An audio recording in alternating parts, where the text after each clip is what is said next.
வணக்கம். இப்படியும் நடக்குமா உலகத்தில? அப்படிங்கிற மாதிரி பல விஷயங்கள் இருக்கும். உலகத்தையே உலுக்கிய விபத்து, உலகத்தையே உலுக்கிய கொலை, உலகத்தையே உலுக்கிய ம் பேங்க் ராபரி அப்படின்னு பல விஷயங்கள சொல்லியிருப்பாங்க. ஆனா இப்ப பார்க்கப்போறது உலகத்தையே உலுக்கிய 900 தற்கொலைகள். இது தற்கொலையா? கொலையாங்கிறத அப்புறம் பேசலாம். ஆக்சுவலா இது எங்க நடந்தது அப்படின்னாக்க, நீங்க மேப்ல பாருங்க நீங்க. இது தென் அமெரிக்காவிலிருந்து கயானா அப்படின்னு ஒரு கண்ட்ரி. நீங்க கலிஃபோர்னியாவிலேருந்து ஒரு 1500 மைல், இந்த 4500 மைல் தூரம் தான் ஃப்ளைட்ல போனீங்கன்னா. அவ்வளவு டிஸ்டன்ஸ் உள்ள கண்ட்ரி. அங்க வந்துட்டு 18ஆம் தேதி நவம்பர் மாதம் 1978ல ஒரு பெரிய பிரச்சனை நடக்குது. என்ன நடக்குது அப்படின்னா வந்துட்டு, ஒரு பெரிய கல்ட் அப்படின்னு சொல்லுவோம். இந்த கல்ட்னா நமக்கு தெரியும் இல்லையா? ஒரு ஒரு புதுவிதமான ரிலிஜன். அப்போ அது வந்து ஒரு ஒரு பர்ட்டிகுலர் கரிஸ்மேட்டிக் பெர்சன். அந்த மனுஷன வந்துட்டு பேச்சில மயங்கி எல்லாரும் அப்படியே அவர் சொல்றதெல்லாம் உண்மை அப்படின்னு நெனச்சிட்டு போவாங்க இல்லையா? அந்த மாதிரி ஒரு விஷயம். அவங்க எல்லாம் வந்து கயானாவுல இருக்கிறாங்க. அவங்க எல்லாமே வந்து ஆக்சுவலா அமெரிக்காவிலேருந்து வந்தவங்க அவங்க. அதனுடைய லீடர் வந்துக்கிட்டு ஜிம் ஜோன்ஸ் அப்படிங்கிறவரு. அவர பத்தி நம்ம அடுத்த பாகத்தில பார்க்கலாம்.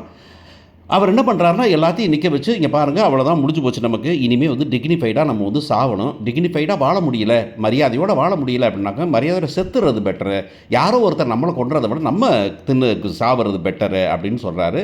இதையெல்லாம் ஆமா, ஆமான்னு ஏத்துக்கிறாங்க அப்படின்னே பார்க்கலாம். 1, 2 பேர் எதிர்த்தா கூட, நெறைய பேர் வந்து இல்ல, இல்ல அது சரிதான். அவர் சொல்றது சரிதான் அப்படின்னு சொல்றாங்க. அப்ப என்ன பண்றாங்க அப்படின்னாக்கா, அவங்க எல்லாத்துக்கும் ஒரு சயனைடு கலந்த தண்ணிய குடுக்குறாங்க. ஒரு ட்ரிங்க்ஸு. அந்த ட்ரிங்க்ஸ வந்து என்ன பண்றாங்கனாக்கா, இதில நம்ம ஊசி போடும் இன்ஜெக்ஷன் போடுறோம் இல்லையா? அந்த இதில வந்துக்கிட்டு ஊசி இல்லாம எடுத்து, அதிலேருந்து எடுத்து நாக்குல சுட்டுக்கிறாங்க. ஒரு சிலர் எடுத்து குடிங்க அப்படின்னு அவரே சொல்றாரு அவரு. அதில கொடுமை என்னன்னாக்கா, சின்ன பிள்ளைங்க, கை குழந்தைங்க இருக்குது. கை குழந்தைகளுக்கெல்லாம் அம்மாக்கள் வந்து அந்த இத எடுத்து, இன்ஜெக்ஷன் இத எடுத்து, அப்படியே ஒரு சொட்டு எடுத்து அந்த பிள்ளை வாயில விட்டுட்டு, இவங்க 2 சொட்ட போட்டுட்டு போறாங்க அப்படிங்கிறதெல்லாம். எப்படி இவ்வளவு தைரியமா இருக்கிறாங்க அப்படின்னு நெறைய பேர் கேள்வி கேட்டாலும், எப்படி தைரியமா இருந்தாங்க அப்படின்னாக்கா, இது வழக்கமாவே இவர் ஏற்கனவே ட்ரில் அப்படின்னு சொல்லிட்டு ஒரு ஃபேக் ட்ரில் மாரி பண்ணி வச்சிருக்கிறாரு. ஸோ நெறைய பேர் ட்ரில்லா தான் இருக்கும், நம்ம பொழச்சுப்போம், ஒண்ணும் பிரச்சனை இல்ல அப்படின்னு ரொம்ப கேஷுவலா போயிட்டுருக்காங்க அப்படின்னு பார்க்குறோம்.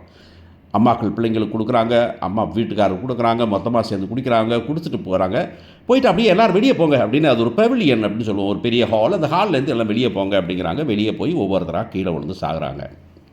இதில பார்த்தீங்கன்னா, பெரியவங்களுக்குலாம் ஒரு 20 நிமிஷம், 25 நிமிஷம் எடுக்குது அப்படின்னாக்கும், குழந்தைகளுக்கெல்லாம் வந்து 2 நிமிஷம், 3 நிமிஷத்தில முடிஞ்சு போயிருது. கொஞ்சம் சின்ன பிள்ளைங்களா இருக்கிறவங்க, நான் ஒரு 10 வயசு பிள்ளைங்க அப்படின்னாக்கும், அவங்களுக்கெல்லாம் ஒரு ஒரு 4 நிமிஷம், 5 நிமிஷம் எடுக்குது. ஆனா எல்லாரும் சுருண்டு சுருண்டு விழுந்துடுறாங்க. ஸோ அங்க விழுந்தவங்க மட்டும் 909 பேரு. அந்த ஜிம் ஜோன்ஸையும் சேர்த்து. ஏன்? எதுக்காக இப்படி எல்லாம் சாகணும்? இதெல்லாம் வந்து அவர் கம்பல் பண்ணி சாக வச்சாரா? இல்ல இவங்களா விருப்பப்பட்டு சாத்தாங்களா? இல்ல நம்ம சாகப் போறோம்னு தெரியாமலே அவங்க வந்து செத்து போயிட்டாங்களா? அப்படிங்கிறதெல்லாம் ஒரு பெரிய கேள்விக்குறியா இருக்கு. இதுக்கெல்லாம் பின்புலமா இருக்கிறது யாரு? அப்படின்னு கேட்டாக்கா, இவர் தான் ஜிம் ஜோன்ஸ். இந்த ஜோன்ஸ்ங்கிறது அவரும் அமெரிக்கர் தான். அவரு என்ன பண்ணாரு?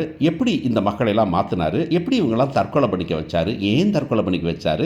அவரும் சுட்டுட்டு செத்து போயிட்டாரே ஏன்? அப்படிங்கிறத அடுத்த பாகத்தில பார்ப்போம். நன்றி.